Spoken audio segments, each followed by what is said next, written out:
আসসালামু আলাইকুম। পবিত্র ঈদ উল আজহা উপলক্ষে মহাসড়কে আইন শৃঙ্খলা পরিস্থিতি সংক্রান্ত বিষয়ে সমন্বয় পরিষদের মিটিংয়ে সভাপতি জনাব Mohammad Delwar Hossain Mia sir, additional IGP highway police. ওই মিটিংয়ে আমাদের বিভিন্ন পরিবহন শ্রমিকের সেক্টরের সংগঠনের নেতৃবৃন্দদের আমন্ত্রণ জানানো হয়। মিটিংয়ে ফলপ্রসূ কিছু আলোচনা হয়েছে। এর মধ্যে ওনারা প্রথমে আমাদের পরিবহন শ্রমিক ভাইদেরকে ধন্যবাদ জানিয়েছে এই জন্য, ঈদ উল ফিতরে আমাদের পরিবহন শ্রমিক ভাইরা খুব সুন্দরভাবে গাড়ি চালিয়েছেন, যানজট তেমন একটা সৃষ্টি হয় নাই। আর এই জন্য আমরাও পুলিশ মহোদয় বা পুলিশ ভাইদেরকে ধন্যবাদ জানিয়েছি যে আইন শৃঙ্খলা রক্ষাকারী বাহিনী খুব সুন্দর ভূমিকা পালন করেছিল ঈদ উল ফিতরের সময়।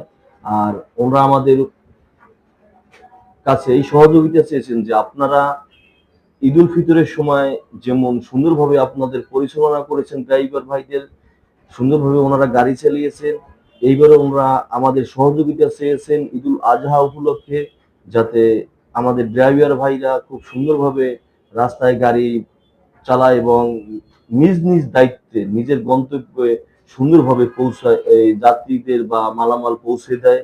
এই জন্য উনি আমাদের পরিবহন শ্রমিক নেতাদের কাছে সহযোগিতা চেয়েছেন এবং এই মেসেজ পরিবহন শ্রমিক ভাইদের কাছে পৌঁছাই দেওয়ার জন্য আহ্বান জানিয়েছেন। সাম্প্রতিক ওই মিটিংয়ে আমাদের বিভিন্ন বিষয়ে শ্রমিক ভাইদের বিভিন্ন সমস্যার বিষয়ে আলোচনা করা হয়েছে। এর মধ্যে অন্যতম হলো 2018 কালো আইন। আমরা মনে করি এটা কালো আইন, এটা কোনো আইন হতে পারে না।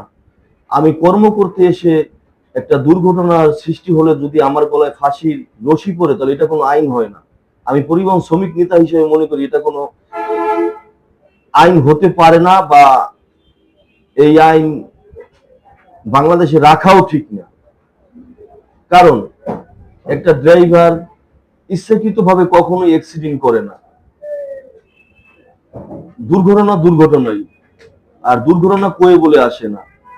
দুর্ঘটনা হতে পারে, ড্রাইভারের দোষ যদি 50% থাকে, আর যদি আল্লাহ না করে কোনো লোক যদি মারা যায়, তাহলে ওনারও কিছু না কিছু দোষ আছে। অতএব এটা এই 2018 আইন সংস্কার করা উচিত। আমরা যারাই ওইখানে গিয়েছিলাম, পরিবহন মালিক শ্রমিক নেতারা নেতৃবৃন্দরা সবাই এই কথার